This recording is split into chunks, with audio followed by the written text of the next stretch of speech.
guys, I'm going to try to not cut anything out because I don't want to do any editing. So I'm just going to record this and see how it goes. And just put this out for you guys because I wanted to be talking about Shang-Chi. If you guys haven't watched Shang-Chi and the Legend of the Ten Rings, please go watch it. And this is a review of the movie. So if you have not seen the movie and you don't want to be spoiled, this is the wrong video to be going to. Also, really quick, just some housekeeping. Me and the girls are going to be back to recording this week with, because this is coming out 20 minutes after I record this because it is Labor Day weekend. Hi, guys. So, yeah, we're going to be recording this Wednesday. We're going to be recording one day a week because Nikki works 40 hours a week and my school, and it's getting a lot, so instead of recording twice a week, we're going to do once, but we're going to be back with finishing Superman and Lois and getting back to Agents of S.H.I.E.L.D. and figuring out other shows that we're going to. We have our priority list of shows we need to finish first before moving on to other ones, so we will get to our shows, starting with Agents of S.H.I.E.L.D. and Superman and Lois. Just be a little bit more patient. Thank you so much for your understanding. It's been a crazy fucking few weeks. As you can tell, I'm not in San Francisco. Any whoosies. I'm not gonna dive into that right now because I want to talk about Shang-Chi. Oh my god, I'm not even exaggerating. I think this is my favorite Marvel movie of all time. Like, I loved all the Marvel movies. Don't get me wrong, I love them. They're great. But holy shit, did this one blow me out of the water. First off, a really good, like, superhero origin story. Because, like, I was talking about this with Brittany.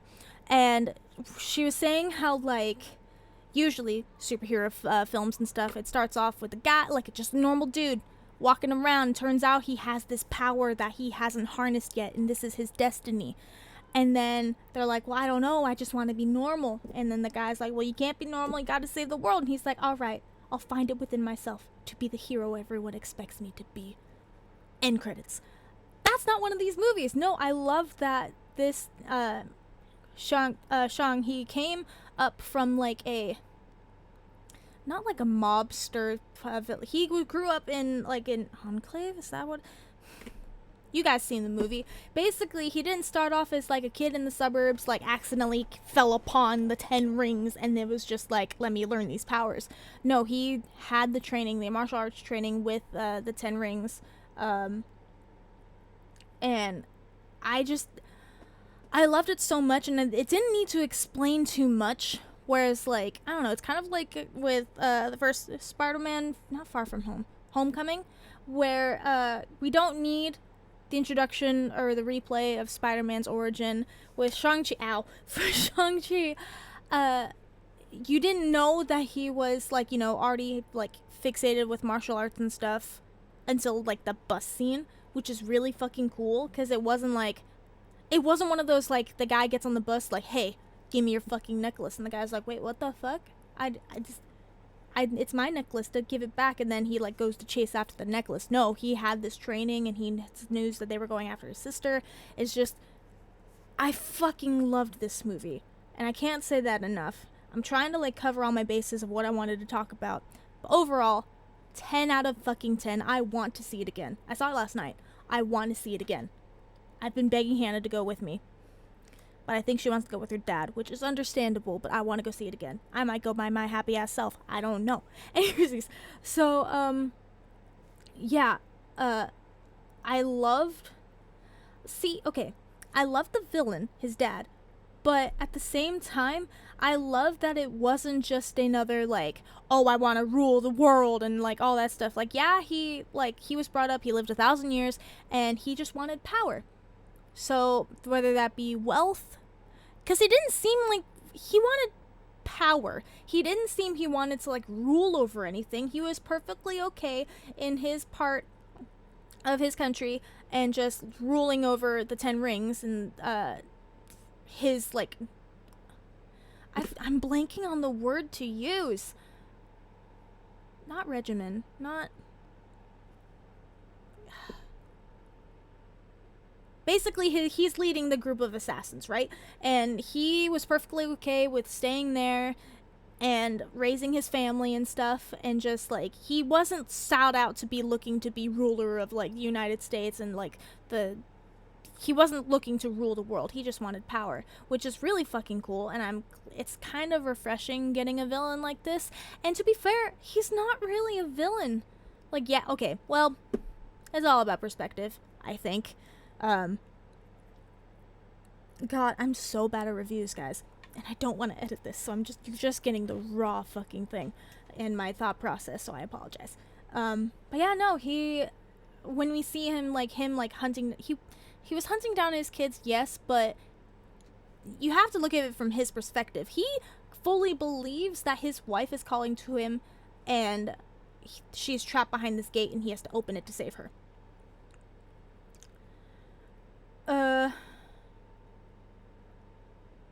I've totally blanked out. I saw a message, and I'm gonna flip my phone around. Let me finish this, and then I'll get back to that. I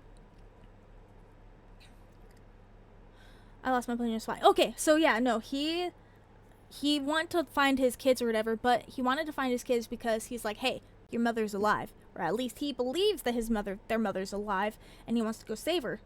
And like, yeah, he's gonna do whatever it took to like save his wife. And, like, he was misguided by, obviously, the voice thing trying to get him to open the gate. But I don't want to say it's completely his fault, because, yeah, no one's perfect, and he's imperfect, especially, like, you know, being, like, leader of this gang, and, like, not even a gang, it's, like, a whole fucking corporation. So bad at words. Empire. I'm gonna say empire. And at least the motivation in the movie was driven out of love, and like, yeah, people do crazy shit for people they love, and he was going to do just about anything if he thought he was going to save his wife, which is insanity, and I'm 100% here for it. And I loved it so much. Trying to think, what else did I want to talk about? I really liked him as a villain. I really did. Hold on. I'm blanking out so fucking hard. Okay. I love Katie and Shung's friendship.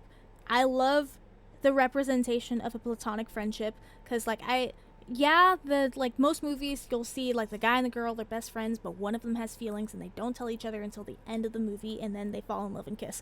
What I liked about this one is that, because there is such thing as platonic friendships. I have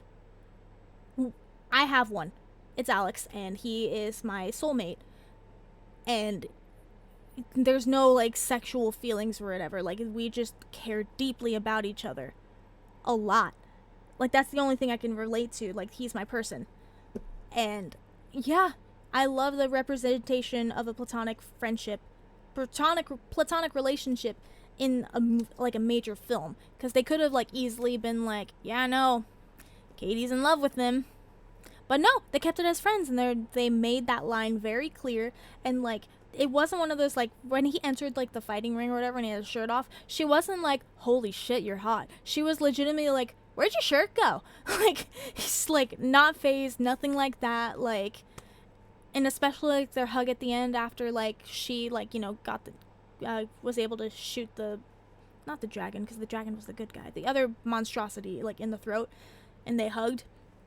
It was purely because, you know, they're best friends, and I loved that representation. I loved how they did it, and that's honestly their best friend goals. Honestly and truly, I loved them to bits and pieces. I loved the whole fucking cast. I'll be honest, like, I don't know about y'all, but the cast was fucking hot.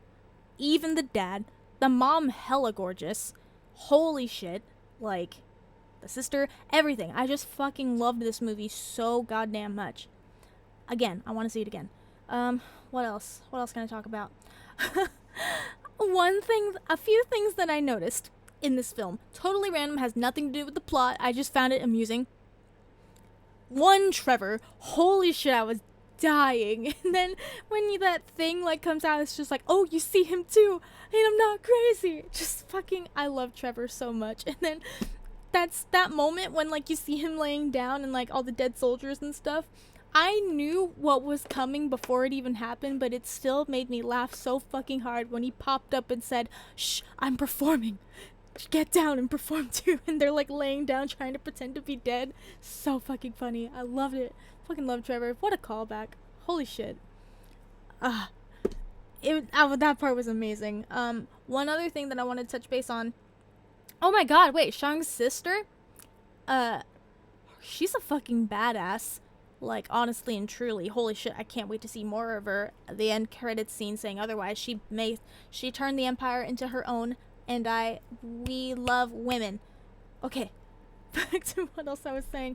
Another thing that I found amusing, again, nothing to do with the plot, nothing like that, it's just something that I laughed at, was, in the beginning, when you see, his dad with the 10 rings, and they're, like, going to battle for this, not monarchy, oh my goodness, they're battling, and, like, he's on this horse, right, and he's riding, like, by himself. This is the very beginning of the movie. He's riding by himself, and then he, like, goes like that, and it starts attacking. I lean over to my husband, and I was like, did he just kill the horse?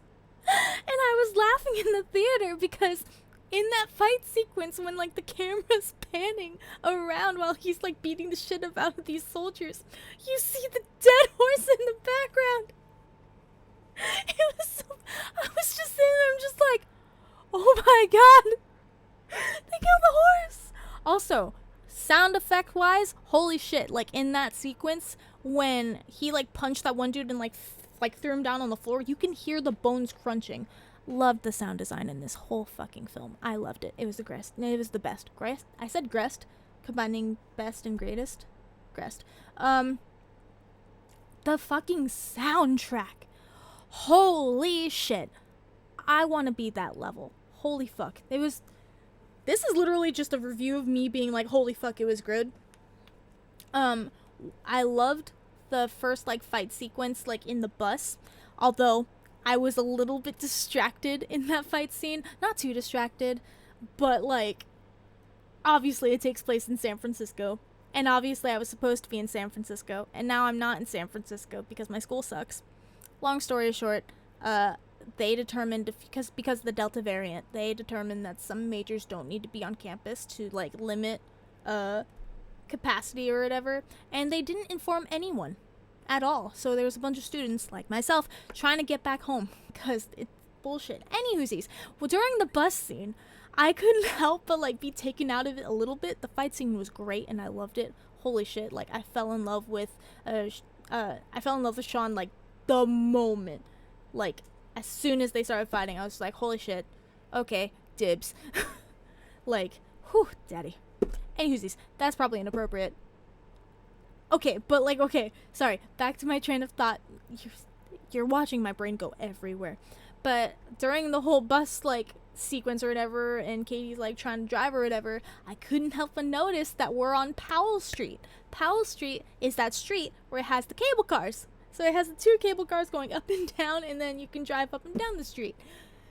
I couldn't help but notice, and there was a specific moment where I saw the actual street of where my dorm was. It's on Powell, and I will not name the name of the street, but holy fuck, I saw it. And, like, throughout the scene, you can even see the Academy of Art building, like, sign in the fucking sequence. So I'm just, like, immersed, but also salty, because, like, it was just too fucking coincidental. I saw the fucking street name. It was great. I loved the sequence, though. It was great. And, like, I loved all the fight sequences. And I'm pretty sure, like, yeah, he has stuntmen, but I know he does quite a few of his own stunts, right? That's what I saw. I just watched him do a fucking backflip at the Giants baseball game. But, yeah, no. What else? Was there anything else I wanted to touch on? I talked about the dad, because that was the main thing I wanted to talk about, because what a great villain. And I wouldn't even consider him a villain.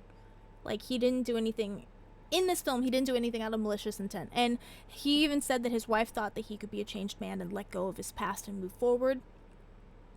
Obviously, he couldn't.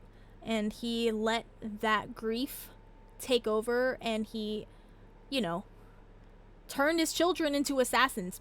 And, not what is that? Like, fight gang leaders, or, like, fighting house leaders? I'm totally forgetting on words. I'm so sorry, and I have hiccups. But overall, I loved Holy shit! Okay, wait.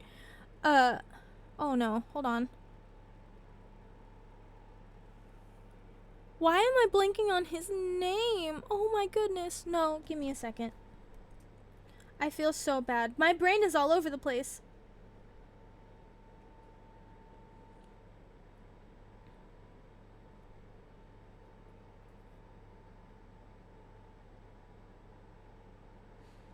Two seconds. So sorry. I need to... I can't believe I forgot his name. From Doctor Strange. Oh my god. Holy shit. Why did I... So sorry, so sorry, so sorry. You're watching this in real time, me panicking.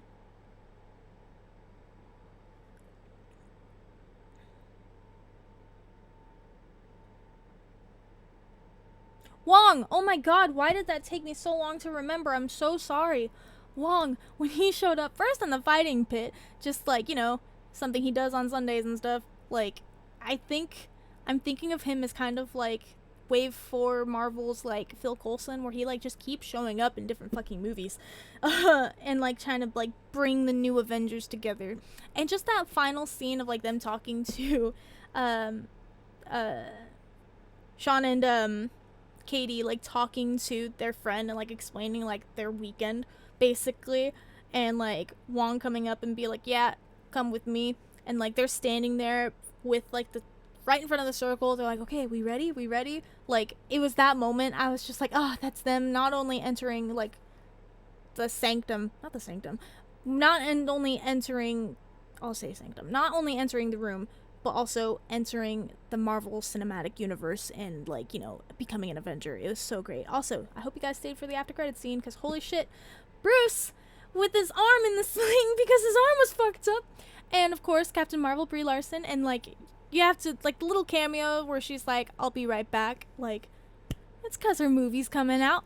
We're ready to go. Like, it was there was nothing wrong that I found with this movie. I love the storytelling. Throughout the whole thing, there was, like, this is the greatest, like,